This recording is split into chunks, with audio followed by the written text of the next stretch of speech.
ನಮಸ್ಕಾರ ಗುರು, ನೀವು ನೋಡ್ತಾ ಇದ್ದೀರಾ ಸಂತೋಷ್ ಸ್ಟೋರೀಸ್ಗೆ ನಿಮಗೆಲ್ಲ ಸ್ವಾಗತ. ಇವತ್ತಿನ ವಿಚಾರ ಬಂದು ಗುರು RCB ತಂಡದಿಂದ ಪಂಜಾಬ್ ವಿರುದ್ಧ ಗೆಲ್ತಿದ್ದಂಗೆ ಎಲ್ಲರೂ ಕೂಡ ಕಮೆಂಟ್ ಬಾಕ್ಸಲ್ಲಿ ಗುರು ಪಾಯಿಂಟ್ಸ್ ಟೇಬಲ್ ಬಗ್ಗೆ ವಿಡಿಯೋ ಮಾಡು, ಪಾಯಿಂಟ್ಸ್ ಟೇಬಲ್ ಬಗ್ಗೆ ವಿಡಿಯೋ ಮಾಡಿ ಅಂತ ಅದ್ರ ಬಗ್ಗೆ ವಿಡಿಯೋ ಮಾಡ್ತೀನಿ ಅಂತ ಹೇಳಬೇಕು. ಈಗ RCB ತಂಡ ಎಷ್ಟನೇ ಸ್ಥಾನದಲ್ಲಿ ಮತ್ತು ನೆಟ್ ಎಷ್ಟು ಪ್ಲೇಸ್ ಆಗಿದೆ, ಯಾವ ತಂಡ ಗೆಲ್ಲಬೇಕು, ಯಾವ ತಂಡ ಸೋಲ್ಬೇಕು, ಎಲ್ಲ ಸಂಪೂರ್ಣ ಮಾಹಿತಿ ಕೊಡ್ತೀನಿ. ಅದಕ್ಕಿಂತ ಮುಂಚೆ ಇನ್ನು ನಮ್ಮ ಚಾನಲ್ಗೆ ಸಬ್ಸ್ಕ್ರೈಬ್ ಆಗಿಲ್ಲ ಅಂದರೆ ಕೂಡಲೇ ಕಡೆ ಕಾಣು ಸಬ್ಸ್ಕ್ರೈಬ್ ಬಟನ್ ಮೇಲೆ ಕ್ಲಿಕ್ ಮಾಡಿ ಸಬ್ಸ್ಕ್ರೈಬ್ ಆಗಿ, ಹಾಗೆ ಪಕ್ಕದಲ್ಲೇ ಬೆಲ್ ಐಕಾನ್ ಪ್ರೆಸ್ ಮಾಡಿ ಆಲ್ ಅಂತ ಸೆಲೆಕ್ಟ್ ಮಾಡಿ. ಯಾಕಂದ್ರೆ ನಾನು ಮಾಡೋ ಪ್ರತಿಯೊಂದು ಎಲ್ಲಕ್ಕಿಂತ ಮುಂಚೆ ನೀವು ನೋಡ್ಬೋದು ಗುರು ಸಬ್ಸ್ಕ್ರೈಬ್ ಆದ್ರೆ. ಹಾಗಾದರೆ ಬನ್ನಿ ತಡ ಮಾಡೋದಕ್ಕೆ ವಿಡಿಯೋನ ಶುರು ಮಾಡೋಣ. ಗುರು RCB ತಂಡ ಇದೇ ರೀತಿ ಒಂದು 2-3 ಮ್ಯಾಚ್ ಹಿಂದೆ ಏನಾರ ಅಂದರೆ ಒಂದು 2-3 ಮ್ಯಾಚ್ ಮೊದಲೇ ಗೆಲ್ತದೆ, ಒಂದು 2 ಮ್ಯಾಚ್ ಗೆದ್ರೆ ಸಾಕಾಗ್ಬಿಡೋದು RCB ತಂಡ.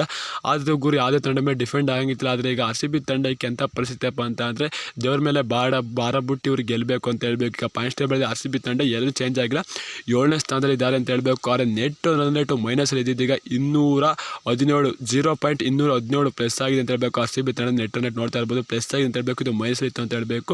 ಮೊದಲಾಗಿ ಕೋಲ್ಕತ್ತಾ ಇದ್ದಾರೆ, 2ನೇ ಸ್ಥಾನದಲ್ಲಿ ರಾಜಸ್ಥಾನ ಇದ್ದಾರೆ ಅಂತ ಹೇಳ್ಬೇಕು, 3ರಲ್ಲಿ ಹೈದರಾಬಾದ್ ಅಂತ ಹೇಳ್ಬೇಕು.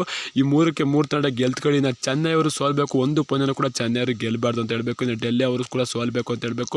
ಡೆಲ್ಲಿ ಮೇಲೆ ನಮ್ಮ ಮ್ಯಾಚ್ ಇದೆ ಅಂತ ಹೇಳ್ಬೇಕು, ಅವರು ಸೋಲ್ತಾರೆ, ನಾವು ಪ್ಲೇ ಆಫ್ಗೆ ಹೋಗ್ಬೇಕು, ಡೆಲ್ಲಿ ಮೇಲೆ ಗೆಲ್ಲೇಬೇಕು ಅಂತ ಹೇಳ್ಬೇಕು. ಡೆಲ್ಲಿ ಮೇಲೆ ನಮ್ಮದೇ ಟೆನ್ಷನ್ ಇರಲ್ಲ. ಆದರೆ ಚೆನ್ನೈ ಅವರು ಒಂದು ಪಂದ್ಯ ಕೂಡ ಗೆಲ್ಲಬಾರ್ದು ಇಲ್ಲಿಂದ ಅಂತ ಹೇಳ್ಬೇಕು. ಚೆನ್ನೈ ಅವರಿನ ರಾಜಸ್ಥಾನ ವಿರುದ್ಧ ಒಂದು ಆಡ್ತಾರೆ, ಮತ್ತು GT ವಿರುದ್ಧ ಒಂದು ಆಡ್ತಾರೆ, ಇನ್ನು ನಮ್ಮ ವಿರುದ್ಧ ಒಂದು ಆಡ್ತಾರೆ ಅಂತ ಹೇಳ್ಬೇಕು. 3 ಸೋಲ್ಬೇಕು ಅಂತ ಹೇಳ್ಬೇಕು. ಇನ್ನು ಲಕ್ನೋನವರು ಅವರು ಕೂಡ 1 ಪಂದ್ಯ 2 ಪಂದ್ಯ ಸೋಲ್ಬೇಕು ಅಂತ ಹೇಳ್ಬೇಕು.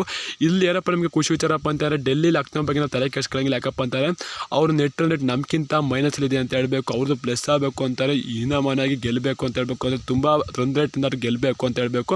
ಅದ್ರ ಬಗ್ಗೆ ನಾವು ತಲೆ ಕೆಡಿಸ್ಕೊಳ್ಳಂಗಿಲ್ಲ. ಮೇನಾಗಿ ನಾವು ಚೆನ್ನೈನ ಹೊಡಿಬೇಕು, ಸುಬ್ಬಿ ಅಂತ ಚೆನ್ನೈನ ನಾವು ಸೋಲಿಸ್ಬೇಕು ಅಂತ ಹೇಳ್ಬೇಕು. ಚೆನ್ನೈ ಅವರಿಂದ ನೆಕ್ಸ್ಟ್ ಮ್ಯಾಚ್ ಇರೋದು ಇವತ್ತು GT ವಿರುದ್ಧ ಆಡ್ತು ಅಂತ ಹೇಳ್ಬೇಕು.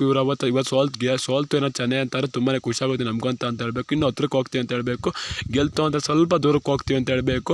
ಆದರೆ RCB ತಂಡ ಇನ್ನು ಚೆನ್ನೈನ ಹೊಡಿಬೇಕು ಮತ್ತು ಡೆಲ್ಲಿನ ಹೊಡಿಬೇಕು. 2 ತಂಡದಿಂದ ಭಯಂಕರವಾಗಿ ಗೆಲ್ಲಬೇಕು ಅಂತ ಹೇಳಬೇಕು. ಚೆನ್ನೈರು ಗೆದ್ದರೂ ಕೂಡ 2 ಮ್ಯಾಚ್ ಸೋಲ್ಬೇಕು ಅಂತ, ರಾಜಸ್ಥಾನ ವಿರುದ್ಧ ನಮ್ಮ ವಿರುದ್ಧ ಸೋಲ್ತು ಅಂದರೆ ನಮ್ಗೆ ಆಗಿನ್ನೂ ಚಾನ್ಸ್ ಇರುತ್ತೆ ಅಂತ ಹೇಳಬೇಕು. ಇದ್ರ ಬಗ್ಗೆ ನಿಮ್ಗೆ ನಂತರ ಕಾಣಿಸ್ತು ಕಮೆಂಟ್ ಮಾಡಿ ಗುರು. ಸಿಗೋ ನೆಕ್ಸ್ಟ್ ಬಂದು ನಮಸ್ಕಾರ. ಜೈ RCB, ಸಲಿ ಕಾಪ್ ನಮ್ಮದೇ ಗುರು.